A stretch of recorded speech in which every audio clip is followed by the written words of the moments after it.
Պարոն Պապոյան, խաղողի մթերման մասին էիք ասում, որ ավարտել ենք խաղողի մթերումը, ավարտում ենք ավելի ճիշտ։ Մեծարգո պարոն վարչապետ, հարգելի գործընկերներ, խաղողի մթերումը կարող ենք ասել, որ ըստ էության տեխնիկական ամբողջ սորտերը մթերված են, ավարտված են եւ այս պայմանությամբ օպերատիվ տվյալներով, որոնք որ մենք ստանում ենք, իհարկե դեռ կամփոփենք, կարող է որոշակի ճշգրտում լինի մի փոքր 211,000 տոննա մթերվել է, ամբողջ անցած տարի մթերման ծավալը եղել է 164,200 տոննա։ Այստեղ ինչն է մնացել, մի փոքր արենի սորտի խաղող է մնացել եւ այս օրերին մթերումը տեղի է ունենում եւ վերջին օրերին այսպես ասած խաղողի սեղանի սորտեր կան, որոնք որ երևի թե ոչ շուկայահանման համար պատշաճ տեսքի չեն կամ որակի չեն եւ գյուղատնտեսները, ֆերմերները դրանք եւս մթերում են եւ մեր մթերողները մեծ պատրաստականությամբ դա են մթերում, դա է պայմանավորված, որ մեր հաշվարկներից ավել է մթերում տեղի ունենում, այսինքն բերում են այնայև այս վերջին մնացորդները, բայց պետք է նշել, որ մինչև հիմա մթերումը պատշաճ գնացել է, հիմնականում արդեն ավարտել են, մնացել է 2-3 մթերող, առաջիկա 1-2 օրերին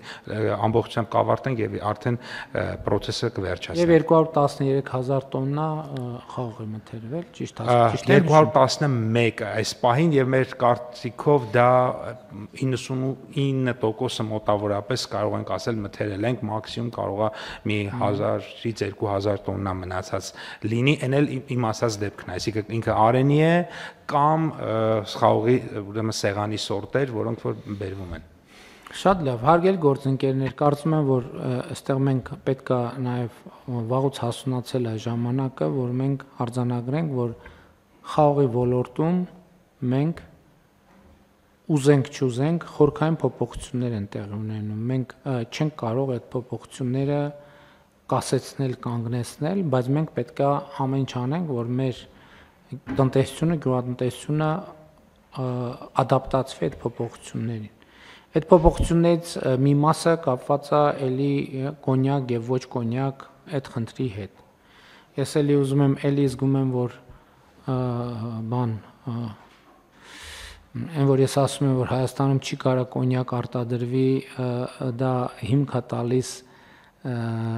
ինձ մեղադրելու հերթական անգամ մեր ազգային արմատներից կտրվելու։ Մենք էս էլ մենք պետք է այս տեղեկությունը իմանանք։ Ուրեմն կոնյակ կարա արտադրվի միայն Ֆրանսիայի կոնյակ երկրամասում աճեցված խաղողից։ Նույնիսկ Ֆրանսիայի մեջ ուրիշ ռեգիոններում աճեցված, օրինակ կա արմանյակ, որը լրիվ ուրիշ ռեգիոնի խաղողից ստացվող խմիչք է։ Շամպայն Հայաստանում չի կարող լինել, որովհետև շամպայնը արտադրվում է միայն այն խաղողից, որը Ֆրանսիայի շամպայն ռեգիոնում է աճում։ Դրա համար կա պրոսեկո, որը էլի փրփրուն, այսինքն ժանրը փրփրուն գինին է, որը տարբեր անուններ ունի։ Իտալականը կոչվում է, ենթադրում եմ, դա ռեգիոնի հետ կապ ունեցող։ Այսինքն մենք այս բաները պետքա հետո մենք գնում ենք ասում ենք դե կոնյակ ենք տանում, ոնց մեզ չեն թվում, բա ասում եք բան, լավ հարաբերություններ ունեք բանի հետ, Եվրամիության հետ։ Բա կոնյակ ենք տանում, հայկական կոնյակի ճամփեն փակա Եվրամիությունում։ Հայկական կոնյակ հասկացություն չի կարող լինել, Ժորժ ջան, չի կարող լինել։ Ասում եմ, ոնց որ չի կարող լինել Դիլիջանի ջերմուկ, որ հիմա Դիլիջանում ջերմուկ հանքային ջուր արտադրեն։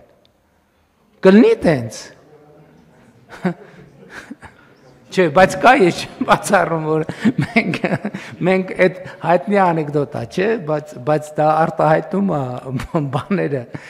ինքը իր մեջ իմաստ ունի, Դիլիջանի ջերմուկ ինչպես չի կարող լինել, այնպես էլ չի։ Մենք ես էլ եմ ասում եմ կոնյակ։ Բայց պետք է մենք հասկանանք, մենք պետք է մեր վրա աշխատենք, որպեսզի այս հիմա սա ինչի մասին է նաև ասում, սա խաղողի շուկայի հետ ինչ կապ ունի, որովհետև խաղողից հայկական խաղողից արտադրվող բրենդին ինքը անխուսափելիորեն շուկայում ունենալու է որոշակի փոփոխություններ։ Իհարկե Երևանի կոնյակի գործարանը Pernod Ricard ընկերությունը հաջողությամբ է ամենահաջող իրանք են իրականացնում այդ ռեբրենդինգը, բայց Երևանի կոնյակի գործարանը չի կարող ամբողջ ծավալը մթերել։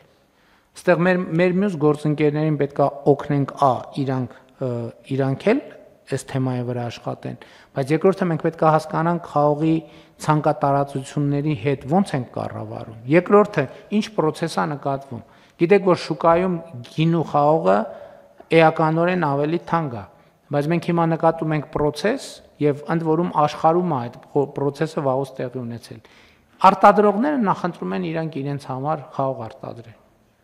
որովհետեւ գինու խաղողի արտադրությունը ունի բազմաթիվ նրբություններ, այսինքն թե խաղողը ոնց աճեց, մի թփի վրա քանի ողկույզ մնաց եւ այլն, դա արդյունքում ազդում է արտադրանքի որակի եւ շուկայի մրցակցայնության վրա։ Եվ մենք էս էլ պետք է հաղորդակցենք մեր սիրելի հայրենակիցներին, եւ մենք պետք է հասկանանք եւ ռազմավարություն պետք է ունենանք, պարոն Պապյան։ Մեր խորհրդատվությունը ո՞րն է, ինչ անենք։ Պարզա ընդհանուր առմամբ մենք պետք է փորձենք հողատարածքները դարձնել ինտենսիվ այգիներ, որպեսզի արտահանման եւ այլ խնդիրներ չլինեն։ Բայց այս թեմաներին իհարկե սա էլ մի հարց է, որին մի անգամ անդրադառնալով չենք բանանի, չենք լուծի։ Սա շարունակական եւ երկարատև process է եւ մենք պետք է նաեւ հասկանանք։ Իմիջիայլոց Եվրամիության հետ մեր հարաբերությունների խորացման առումով, իմիջիայլոց ասեմ դեռևս 2016 թվականի Եվրամիության հետ համապարփակ եւ ընդլայնված գործընկերության պայմանագրի մեջ այս բոլոր թեմաներին անդրադարձ կա եւ Հայաստանը դեռ մեզնից առաջ այս պարտավորությունը ստանձնել է, որ այս փոփոխությունները պետքա տեղի ունենան։ Բայց այդտեղ մեզ հասկանալի ռազմավարություն եւ ճանապարհային քարտեզ է պետք, եկեք առաջիկայում եւս մեկ անգամ անդրադառնանք այս թեմային։